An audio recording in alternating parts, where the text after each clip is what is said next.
Et on poursuit au cœur de ce monde de l'investissement immobilier en accueillant maintenant Paul Bourdois. Bonjour Paul. Bonjour Cédric. Merci de nous avoir rejoints. Vous êtes le cofondateur de France SCPI. On va d'abord rappeler que les SCPI, c'est une façon de diversifier son placement, mais au sein même des SCPI, on peut diversifier son placement en SCPI. Il y a de multiples adjectifs que l'on accole à SCPI, c'est ça?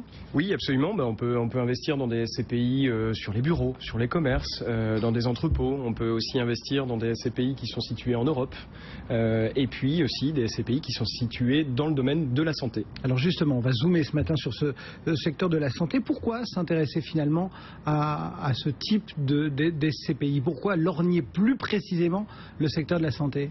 Alors, je crois qu'avant de parler de la santé, il faut se dire que le secteur de la santé dans l'immobilier professionnel, c'est vraiment une niche. C'est-à-dire que, comparé à l'immobilier d'entreprise, ça représente 800 millions d'euros, versus 20 milliards d'euros dans l'immobilier d'entreprise. Et il y a des choses qu'on ne peut pas discuter. Cédric, comme moi, vous vieillissez, et ça, on ne peut pas aller contre. Mais non, Cédric, arrive au meilleur. Jamais. On ne peut pas aller contre. Et c'est pareil pour la population, le reste de la population. Les gens sont comme nous? Eh oui, absolument. Les plus de 75 ans. Pas moi. Guillaume, vous vieillissez moins, effectivement. Les plus de 75 ans, dans 40 ans, auront doublé. Et effectivement, les personnes dépendantes seront passées d'1 million à quasiment 2 millions dans 40 ans. Donc il faut des lieux pour gérer ces personnes. Et donc les SCPI investissent dans la santé, justement. Et donc ce marché à 800 millions d'euros aujourd'hui, il va être 2 fois plus important dans les années qui viennent, quoi. Alors, c'est ça que vous êtes en train de nous dire. Absolument, il va être, en tout cas, il va permettre de collecter pour investir dans l'immobilier de santé, oui. Et aujourd'hui, il y a un déficit entre l'offre et la future demande, ou déjà la demande actuelle? Alors, il y a un déficit qui est énorme, c'est-à-dire qu'on a à peu près 1 million, 1,2 million de personnes dépendantes, et il y a 500 000 places dans les EHPAD. D'ores et déjà? D'ores et déjà, absolument.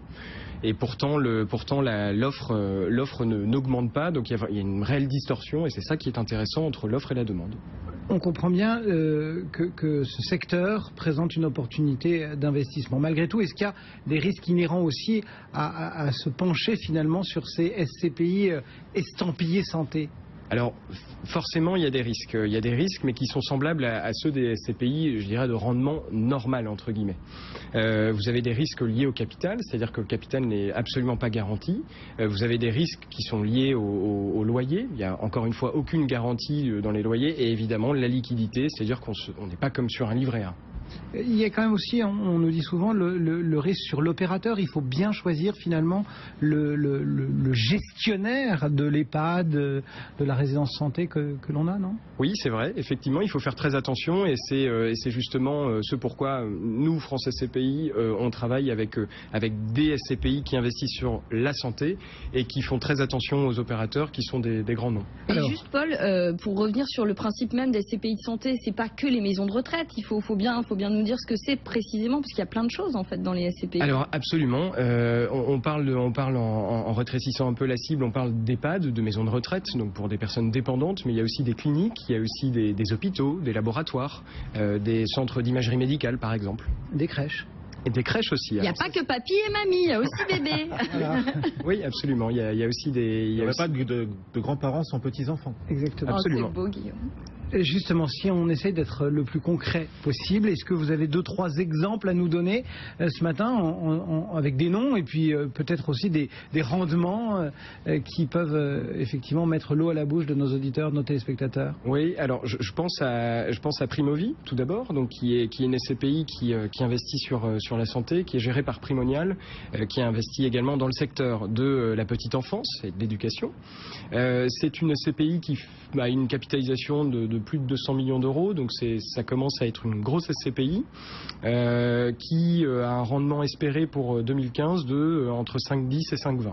Rendement espéré pour 2015, ça veut dire qu'on n'avait pas atteint ce rendement-là les précédentes années. Il y a un track record qui est... Oui. Si, absolument, pardon, je vous ai coupé, mais si, effectivement, on a un rendement qui est de 5,10% en 2014, mais comme c'est versé en fin de trimestre, on ne peut pas dire absolument avant la fin de l'année le rendement. Voilà, c'est pour ça que je dis rendement espéré. Mais on est sur la bonne piste. Mais on est sur la bonne piste. C'est une SCPI intéressante parce qu'elle investit dans le secteur de la santé. Il y a une notion d'acyclicité parce que les marchés peuvent aller très mal, les marchés financiers, le marché immobilier peut aller très mal, les personnes vieillissent toujours. Donc c'est extrêmement pertinent, extrêmement intéressant. Donc Primovie du côté de Primonial. Un autre exemple?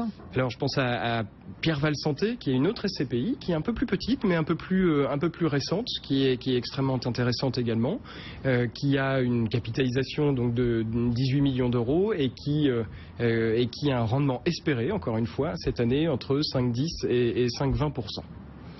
Tout ça, c'est fiscalisé de quelle façon? Tout ça, c'est fiscalisé exactement comme les SCPI de rendement classique, c'est-à-dire votre tranche marginale d'imposition plus la CSG-CRDS qui est de 15,5. Et il y a des frais, non? On imagine, parce que le rendement que vous donnez là, 5,10, c'est bien, c'est vraiment de beaux rendements. Pour les particuliers qui nous écoutent, c'est utile, mais on paye des frais dessus. Alors, vous payez des frais lorsque vous revendez vos parts. C'est quelque chose qui s'appelle les frais de souscription, qui, si on est attaché à la sémantique, porte assez mal son nom, parce que ce sont les frais de souscription, c'est quand on s'en va. Exactement, lorsque vous les supportez, lorsque vous revendez vos parts. Donc évidemment, il y a un intérêt à les garder très longtemps, ces parts. Eh bien voilà les SCPI comme support d'investissement dans le monde de la santé, une idée signée France SCPI, et Paul Bourdois, son cofondateur, était avec nous. Merci beaucoup d'avoir pris quelques minutes sur l'antenne de BFM Business. Ça peut bien sûr vous aider aussi à financer la construction d'établissements pour les personnes âgées et les crèches, puisqu'on en manque en France. En plus, il y a une utilité sociale.